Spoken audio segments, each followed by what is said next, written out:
Good morning friends, RS TV के इस video में आपका स्वागत है। इस वीडियो में मैंने 3 चीज़ों को कवर किया है। इसमें आप सीखेंगे कि एसी और डीसी करंट क्या है, बुखार क्यों आता है और रात में जुगनू क्यों चमचमाते हैं। ठीक है, बहुत ही मज़ेदार वीडियो है और नॉलेजफुल वीडियो है। इसको आप ज़रूर से पूरा देखिएगा।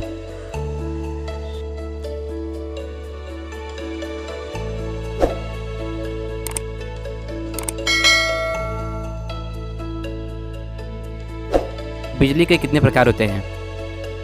तो बिजली के 2 प्रकार हैं।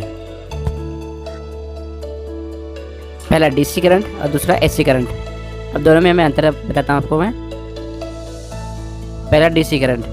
डीसी करंट मतलब डायरेक्ट करंट, जो साधारणतः बैटरी जैसे पेंसिल सेल, जिसको टार्च में उपयोग करते हैं, मोबाइल बैटरी जिसे मोबाइल में उपयोग करते हैं, जैसे घर की लाइट के लिए इन्वर्टर लगाते हैं, जिससे उस इन्वर्टर में करंट को स्टोर करके उसका उपयोग कर सकते हैं। इस प्रकार के अनेकों उपकरण जैसे बिजली के रूप में उपयोग में लाया जाता है, उसे डीसी करंट कहते हैं। दूसरा एसी करंट। यह करंट अपने नाम के अनुसार बदलता रहता है। इसके बदलने की गति इतनी तेज होती है कि एक करंट लगने पर आदमी को कई गुना दूर तक फेंक देती है या उसका उल्टा उसे चिपका देती है। जब तक व्यक्ति का खून पूरी तरह से वो चूस न ले, आदमी का रंग काला न हो जाए, जब तक उसकी मृत्यु न हो जाए, तब तक उसे छोड़ती नहीं है। तो साधारणतः इसे घरों में, फैक्ट्रियों में, बड़ी कंपनियों में या रेलगाड़ी को चलाने में इस बिजली का उपयोग होता है। इस करंट को प्राप्त करने के लिए विशेष प्रकार के तार यानी वायर का उपयोग होता है। अब चलते हैं अपने अगले मुद्दे पे। बुखार क्यों आता है?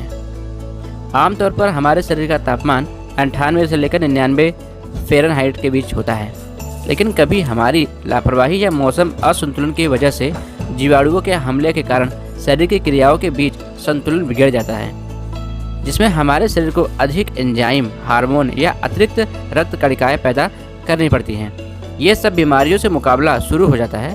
फलस्वरूप रक्त का शरीर का प्रभाव बढ़ जाता है, सांस लेने की गति बढ़ जाती है और इस कारण से शरीर का तापमान बढ़ जाता है और इस तापक्रम को ही बुखार कहते हैं। अगला जो है एक प्रश्न है कि जीवित प्राणियों पर ही क्यों वायरस पनपते हैं?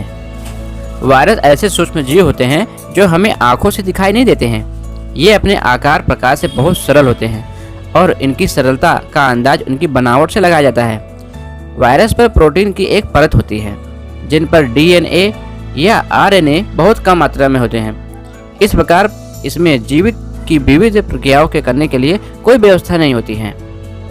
वायरस केवल पोषक की कोशिकाओं पर अधिकार जमा कर उनकी क्रियाओं को अपने लाभ के प्रयोग के लिए करते हैं। मतलब कि वायरस दूसरे शरीर को सिर्फ अपने जीवित रहने के लिए ही उपयोग करते हैं।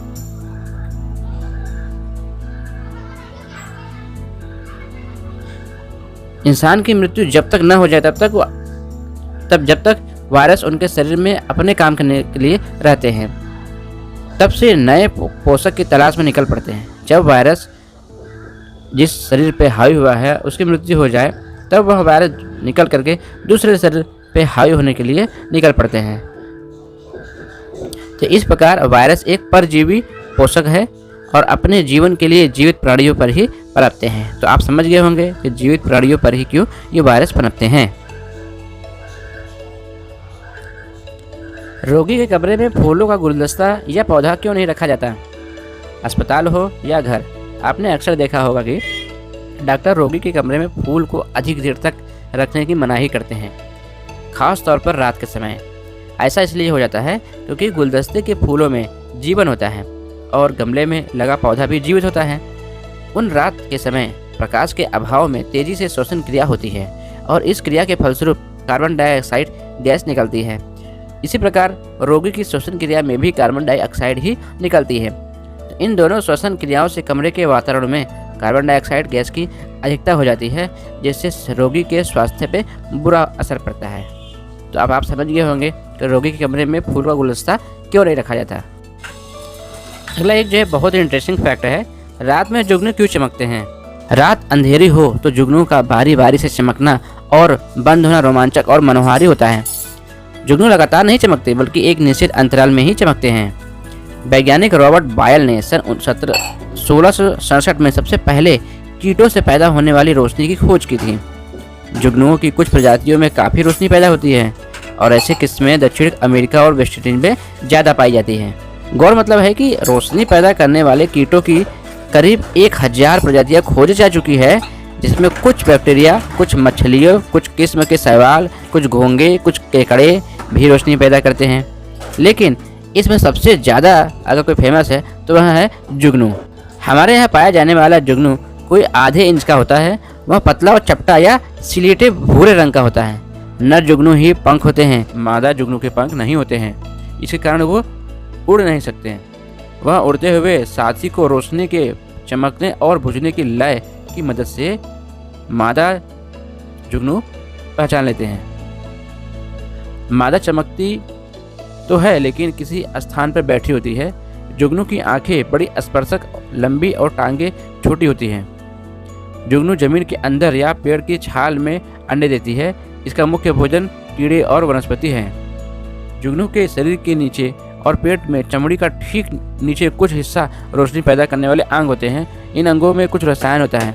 यह रसायन ऑक्सीजन के संपर्क में आकर ही रोशनी पैदा करते हैं। रोशनी तभी पैदा होती है जब इन दोनों पदार्थों ऑक्सीजन का संपर्क होता है। लेकिन एक और रसायन होता है जो रोशनी पैदा करने की क्रिया को उकसाता भी है। मतलब रोशनी पैदा करने के लिए उकसाता भी है, और जब वो ऑक्सीजन से मिल जाता है वह पदार्थ तो वह चमकने लग जाता है। यह पदार्थ खुद क्रिया में भाग नहीं लेता है। यानी रोशनी पैदा करने के लिए 3 पदार्थ होते हैं। शहद हजारों साल भी खराब क्यों नहीं होता। शहद गाढ़ा, चिपचिपा, हल्का, पीलापन के लिए, बादामी रंग के लिए बहुत प्रसिद्ध है। वैसे इसका रंग रूप इसके छत्ते के लगने वाली जगह और आसपास के फूलों पर ज़्यादा निर्भर करता है। मतलब कहाँ पे यह शहद लग रहा है उस पर ज़्यादा निर्भर करता है। शहद विभिन्न प्रकार का होता है। इसमें यह वर्गीकृत प्रायः मधुमक्खियों द्वारा मधुर रस एकत्रित किए जाने वाले प्रमुख स्रोतों के आधार पर होता है।